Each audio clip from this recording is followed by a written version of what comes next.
ನಮಸ್ಕಾರ ವೀಕ್ಷಕರೇ, ಕರುನಾಡು recipe YouTube ಚಾನಲ್ಗೆ ಸ್ವಾಗತ. ನಾನು ಇಂದು ಒಂದು ಸ್ವೀಟನ್ನು ಮಾಡ್ತಾಯಿದ್ದೀನಿ, ಅಂದರೆ ಕೇಸರಿ ಬಾತನ್ನು ಮಾಡ್ತಾಯಿದ್ದೀನಿ. ಈ ಕೇಸರಿ ಬಾತ್ ಎಷ್ಟು ಚೆನ್ನಾಗಿರುತ್ತೆ ಅಂದರೆ ಬಾಯಲ್ಲಿಟ್ಟರೆ ಕರಗೋ ಥರ ಇರುತ್ತೆ, ಅಷ್ಟು ಚೆನ್ನಾಗಿರುತ್ತೆ. ಇದಕ್ಕೆ ಬೇಕಾಗಿರೋ ಸಾಮಗ್ರಿಗಳು ಏಲಕ್ಕಿ, ಲವಂಗ, ದ್ರಾಕ್ಷಿ, ಹಾಗೆ ಗೋಡಂಬಿ, ರವೆ, ಸಕ್ಕರೆ ಮತ್ತು ತುಪ್ಪ, ಹಾಗೆ ಸ್ವಲ್ಪ ಫುಡ್ ಕಲರು.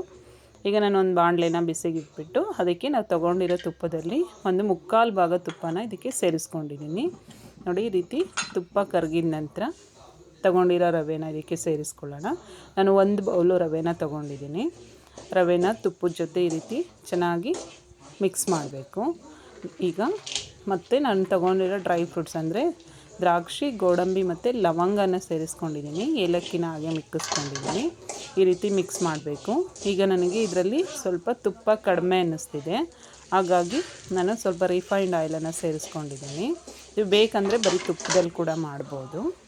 ನೋಡಿ, ಅಂದರೆ ನಾವು ತೊಗೊಂಡಿರೋ ಗೋಡಂಬಿ ಮತ್ತು ದ್ರಾಕ್ಷಿ ಗೋಲ್ಡನ್ ಕಲರ್ ಬಂದಿರಬೇಕು, ಅಷ್ಟು ಅದನ್ನು ಹುರ್ಕೊಂಡಾಗ ನಮ್ಗೆ ರವೆ ಅದ ಕರೆಕ್ಟಾಗಿರುತ್ತೆ. ಈಗ ಇದಕ್ಕೆ ನಾನು 4 ಕಪ್ಪು ನೀರನ್ನು ಸೇರಿಸ್ಕೊಂಡಿದ್ದೀನಿ, ಅಂದರೆ 1:4. ನಾವು 1 ಬೌಲು ರವೆನ ತೊಗೊಂಡ್ರೆ 4 ಕಪ್ಪು ನೀರನ್ನು ಸೇರಿಸ್ಕೋಬೇಕು, ಆಗ ಅದರ ಅಳತೆ ನಮಗೆ ಕರೆಕ್ಟಾಗಿ ಬರುತ್ತೆ. ಈ ರೀತಿ ಸೇರಿಸ್ಕೊಂಡು ರವೆನ ಚೆನ್ನಾಗಿ ನೀರಿನ ಜೊತೆ ಗಂಟಿಲ್ಲದೆ ಮಿಕ್ಸ್ ಮಾಡ್ಕೋಬೇಕು. ಸಾಮಾನ್ಯವಾಗಿ ಗಂಟಾಗಲ್ಲ ಅದು. ನೋಡಿ, ಈ ರೀತಿ ಮಿಕ್ಸ್ ಮಾಡ್ಕೋಬೇಕು. ಈಗ ರವೆ ಚೆನ್ನಾಗಿ ಬೆಂದಿದೆ. ಈಗ 1 ಪಿಂಚ್ ನಾನು ಉಪ್ಪನ್ನು ಸೇರಿಸ್ತಾಯಿದ್ದೀನಿ. ಉಪ್ಪನ್ನು ಸೇರಿಸೋದ್ರಿಂದ ಅದರ ಸಿಹಿ ತುಂಬಾ ಬ್ಯಾಲೆನ್ಸ್ ಆಗುತ್ತೆ. ಹಾಗಾಗಿ ನಂತರ ನಾನು 1 ಕಪ್ ರವೆಗೆ 1 ಕಪ್ ಸಕ್ಕರೆನ ತೊಗೊಂಡಿದ್ದೀನಿ. ಬೇಕಂದರೆ ಇನ್ನು ಸ್ವಲ್ಪ ಹೆಚ್ಚಾದರೂ ಬಳಸ್ಕೋಬೋದು, ಇಲ್ಲ ಕಡಿಮೆ ಬೇಕಾದರೂ ಬಳಸ್ಕೋಬೋದು. ನೋಡಿ, ಸಕ್ಕರೆ ಎಲ್ಲ ಕರಗಿ ಈ ರೀತಿ ಬೆಂದಿದೆ. ಈಗ ನಾನು ಏಲಕ್ಕಿನ ಪುಡಿ ಮಾಡಿ ಹಾಕ್ತಾಯಿದ್ದೀನಿ. ಹಾಗೆ ಸ್ವಲ್ಪ ಫುಡ್ ಕಲರ್ ಕೂಡ ನಾನು ಇದಕ್ಕೆ ಸೇರಿಸ್ತಾಯಿದ್ದೀನಿ. ಈ ರೀತಿ ಸೇರಿಸ್ಬಿಟ್ಟು ಚೆನ್ನಾಗಿ ಮಿಕ್ಸ್ ಮಾಡಬೇಕು. ಆ ಫುಡ್ ಕಲರು ಎಲ್ಲದಕ್ಕೂ ಕೂಡ ಚೆನ್ನಾಗಿ ಹೊಂದ್ಕೋಬೇಕು. ಈ ರೀತಿ ಚೆನ್ನಾಗಿ ಮಿಕ್ಸ್ ಮಾಡಬೇಕು. ಈ ಟೈಮಲ್ಲಿ ನಾನು ಸ್ವಲ್ಪ ತುಪ್ಪನ ಮಿಕ್ಕಿಸ್ಕೊಂಡಿದ್ದೆ ಅಲ್ವಾ, ಅದನ್ನು ಕೂಡ ಸೇರಿಸ್ಬಿಟ್ಟು ಚೆನ್ನಾಗಿ ಮಿಕ್ಸ್ ಮಾಡಬೇಕು.